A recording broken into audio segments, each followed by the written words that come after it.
El logro de la perfección es la integración consciente del ser. Este es el tema central de las Upanishad.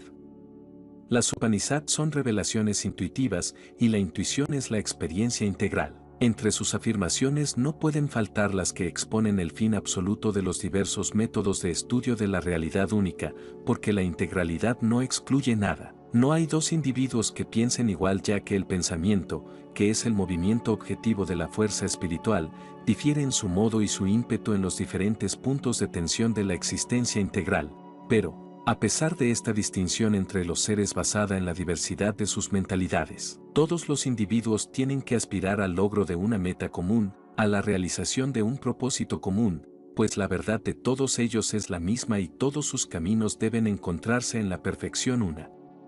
La perfección o verdad no puede ser doble, y es imposible que haya dos absolutos. Por tanto, todos los métodos de acercamiento a la realidad deben heredar cierta naturaleza o cualidad fundamental que pertenece a la naturaleza eterna de la existencia pura. Este hecho innegable demuestra la coherencia lógica que debe haber y que hay entre los diversos métodos empleados por los individuos relativos para experimentar la verdad tal como ésta es realmente. El punto único y más importante que hay que recordar en todos los procesos de determinación racional de la naturaleza de la existencia es que, si somos fieles a la razón, no podemos establecer en la existencia distinciones como lo subjetivo y lo objetivo, ya que dichas diferencias de naturaleza se basan en la mera arbitrariedad de la concepción y la percepción.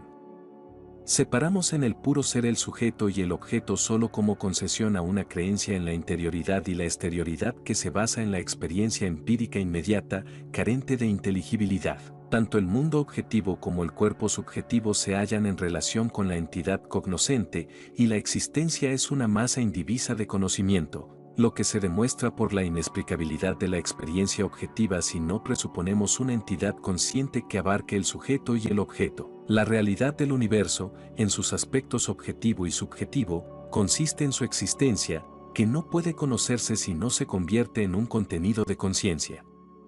Además, si ese contenido es diferente de la conciencia, carecerá de relación con ésta y no podrá ser conocido. Para que la existencia pueda ser conocida, debe ser lo mismo que la conciencia. Si no se la conoce, no es. La existencia es en realidad la existencia de la conciencia. El órgano cognoscitivo que modifica la conciencia básica es posterior a la existencia, y, como la conciencia es indivisible, esa distinción en la existencia queda reducida a una identidad de naturaleza, pues la existencia es una indiferenciación inseparable que carece de interior y exterior. Nada que esté relacionado con otra cosa es real. La relación siempre significa interdependencia y no autoexistencia. La existencia siempre es absoluta, no puede no serlo. Y la comunidad de percepción no es el criterio de la verdad. El sol no deja de existir aunque ninguna persona o animal tenga ojos para verlo, ni se convierte en un ente eterno solo porque lo percibamos. Una inquietud inconsciente sentida por todas las personalidades individualizadas y la imposibilidad de permanecer eternamente en la conciencia separativa apuntan al ser del estado supremo de perfección absoluta. El deseo, que se suele entender como la fuerza que atrae al individuo hacia la existencia relacional, solo es una clara prueba de la incapacidad del ser individualizado para seguir con su finitud, y de su exigencia de tener más experiencias en el campo de la conciencia. No hay satisfacción en la existencia en un estado relativo de conciencia, por muy superior que sea en extensión a los estados inferiores. En todos los individuos hay un anhelo inherente de experimentar otros estados de conciencia y de poseer otras clases de objetos del universo. Ese anhelo no halla reposo hasta que se experimentan infinitos estados de conciencia y se poseen infinitos objetos. Eso, sin embargo, no implica que haya multiplicidad en lo infinito, porque lo que es infinito es la existencia indivisa. Ni siquiera el imperio sobre todo el universo puede proporcionar plena satisfacción, ya que no llega a lo infinito. La soberanía sobre el cielo y la tierra solo es una existencia relativa, aunque de un orden más elevado, pero la satisfacción no alcanza su plenitud ni siquiera en la individualidad absoluta. La satisfacción perfecta no puede hallarse nunca en un estado de vida dual, aunque se trate de una dualidad absoluta, sino en la experiencia infinita y el ser infinito. Las enseñanzas de las Upanishad no están expresadas en la lengua del intelecto sino en la del sí mismo, y por eso no penetran profundamente con facilidad en todas las almas, sino solo en las que ansían activa y ardientemente la experiencia absoluta. Al alma le cuesta oír la voz del silencio por culpa de su apartamiento de la verdad y su vagabundeo entre las sombras. Las Upanishad señalan que hasta el logro más elevado en el plano relativo, incluso el ser el creador o el destructor del universo, se halla, desde el punto de vista último, entre las sombras fugaces de la existencia fenoménica. 1. Las delicadas tendencias que se manifiestan en el proceso de florecimiento de la individualidad hacia lo infinito intentan ocultar la presencia de la verdad en lo más recóndito de nuestro ser. Por muy brillantes que sean, esos estratos psíquicos no son, después de todo, más que estratos de no ser y no hay que confundirlos con lo real. Hasta el estrato más sutil no es más que un velo sobre la verdad, una vasija dorada, que oculta la esencia y que hay que trascender antes de llegar al núcleo del ser. El deleite de existir sin cadenas está más allá de todos los estados de gozo relacional, por muy extremo que sea este. La dicha de la conciencia ilimitada es el cenit de la existencia, y hay que condenar como falso todo lo que sea distinto de ella. El deleite del sí mismo es el deleite de ser. Es la dicha de la conciencia absoluta. El ser de la conciencia es el ser de la dicha eterna. No consiste en lograr, sino en caer en la cuenta y experimentar. No es una invención sino un descubrimiento. La conciencia es más intensa cuando la existencia objetiva se presenta cerca del sujeto, aún más completa cuando los seres subjetivo y objetivo se relacionan más íntimamente, y plenamente perfecta y ampliada hasta la absoluteza en la identificación del sujeto con el objeto. Esta conciencia pura es lo mismo que la dicha pura, la fuente del poder y la culminación de la libertad. Es el silencio supremo de la espléndida plenitud de lo real, en la que el individuo se ahoga en el océano del ser. Las Upanishad no dicen que la verdad sea un estado de cambio dinámico y acción, síntomas ambos de limitación e imperfección, sino de calma perenne, gozo ilimitado y satisfacción permanente. El cambio es otrificación, alteración, movimiento, que es actividad, un esfuerzo realizado para alcanzar un fin inalcanzado, que es la característica del ser imperfecto e insatisfecho. Esta no puede ser la naturaleza de la verdad, porque la verdad dura siempre y no necesita transformarse. El cambio es la cualidad de lo falso y las Upanishad aseguran que la realidad está satisfecha consigo misma, existe por sí misma y es dual, tranquila y completamente perfecta. El estribillo de la canción de las Upanishad es una invitación a ampliar hasta lo ilimitado la interioridad de la conciencia. En este sentido, las Upanishad son extremadamente místicas, si el término mística no implica una idea de irracionalismo o de locura de espíritu. La mística trascendente de las Upanishad no es consecuencia de un estallido emocional sino una serena trascendencia del intelecto y la razón mediante una transformación hacia la conciencia integral. La verdad, conociendo la cual se conoce todo, es el tema de investigación y el objeto de la búsqueda de las Upanishad.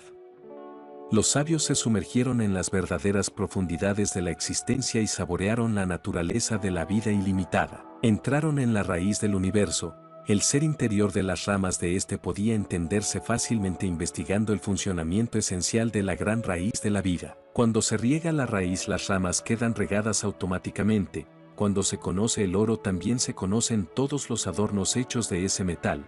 Cuando se descubre la verdad, se comprende todo, porque la verdad es una. Sea cual sea el sistema filosófico que extraigamos de las Upanishad, no es necesario decir que, evidentemente, estas proponen una teoría según la cual la realidad es indivisible, inobjetiva y trascendente. Afirman que creer en la diversidad es ignorar la conciencia y que la verdad es esencialmente una unidad ilimitada. Nos guían de la errónea fe en la realidad objetiva del universo a la búsqueda interior del verdadero sí mismo que existe como la esencia más fina de nuestro ser. Y lo que es aún más llamativo es su inagotable insistencia en la necesidad de lograr la perfección. Lo que les confiere un honor inmortal es que comprendieron el hecho eterno de que el conocimiento del sí mismo es en todos los casos el fin supremo de la vida, su único significado y finalidad, y que los seres solo existen para esa gran obtención de la luz, la libertad y la inmortalidad. El que alcanza esa dicha imperecedera en esta misma vida es bienaventurado y su vida ha tenido verdaderamente un propósito. pero el que no ha logrado descubrir la verdad aquí es un gran perdedor y ha vivido la vida en vano. Las Upanishad afirman de diferentes maneras que no tiene sentido tomar la diversidad fenoménica por una realidad permanente y que la verdad es infinita. El impulso común de expresar, desarrollar y descubrir el propio sí mismo está presente en todos los seres en diferentes grados de intensidad.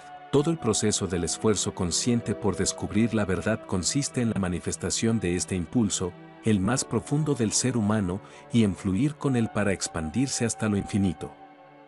La base de todas las luchas de la vida es este deseo de instalarse en la conciencia inmutable. Hasta cuando se lucha ciegamente y con apego a la vida personal para obtener ganancias exteriores, se mueve uno, aunque inconsciente y equivocadamente, impulsado por este deseo de expandirse hasta la perfección. La capacidad de realizar esa expansión de conciencia se da en distintas medidas en los diferentes seres, según el grado en que la realidad se manifieste a través de ellos.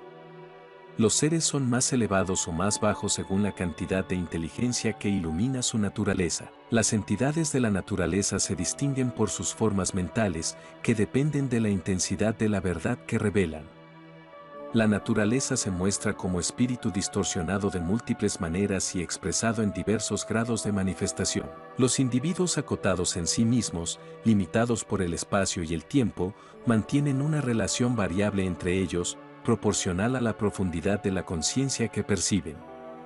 Cuanto más profunda es la conciencia percibida por el individuo, más cerca se encuentra éste de lo eterno. La fuerza separativa es el poder de la individualización y del arraigo del sentido del ego.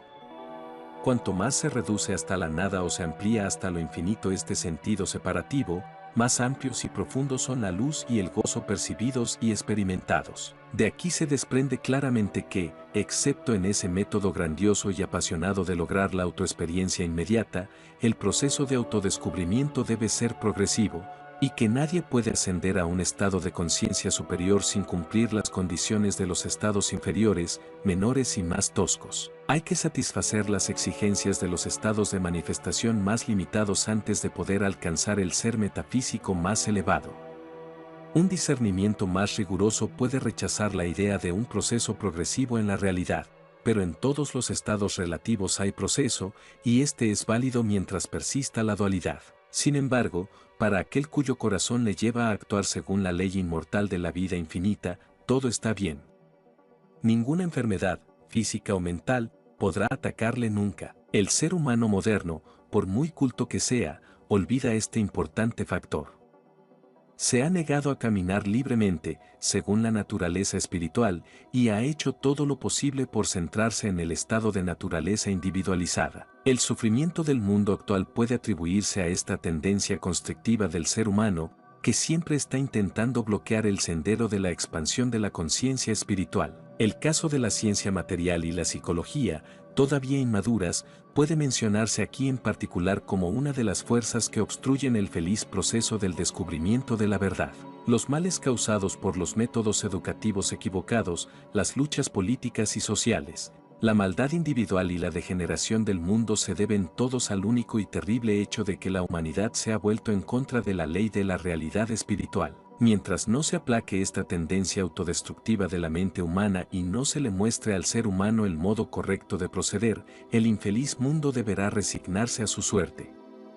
El remedio consiste en recurrir con seriedad al método directo de realizar ese descubrimiento aquí y ahora. La humanidad tiene que ser 100% espiritual.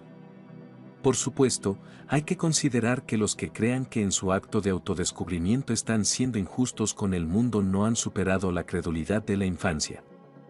Porque han olvidado que el sí mismo, que es lo absoluto, incluye todo el universo y lo trasciende ampliamente. Es la obtención de todo, no la pérdida de nada. El bienestar de la sociedad radica en su espiritualidad. La sociedad es una formación de cuerpos realizada por el vínculo espiritual inconsciente que existe entre los seres que pertenecen al mismo género o especie. El vínculo es más fuerte entre los que piensan igual y practican la misma conducta. El vínculo más fuerte es el que se produce entre los que se encuentran en el mismo nivel de profundidad de conciencia. Todo esto es un débil reflejo de la naturaleza esencial indivisible de la existencia, que es una. Los seres humanos tienen que conocer y actuar según esta ley espiritual, y su aceptación no debe ser solo un asunto de investigación académica sino la base de la vida diaria de todos. La unidad del mundo precisa un sentimiento de unidad de corazón entre sus habitantes. Esta es la exigencia de nuestra época. Esta es la tarea de nuestros jefes políticos y religiosos. Esto es lo que va a preparar el terreno para la bienaventuranza del universo entero. Las Upanishad son los faros que nos guían en esta búsqueda suprema. Entendámoslas y sigámoslas con sinceridad, fe, calma, seguridad y constancia.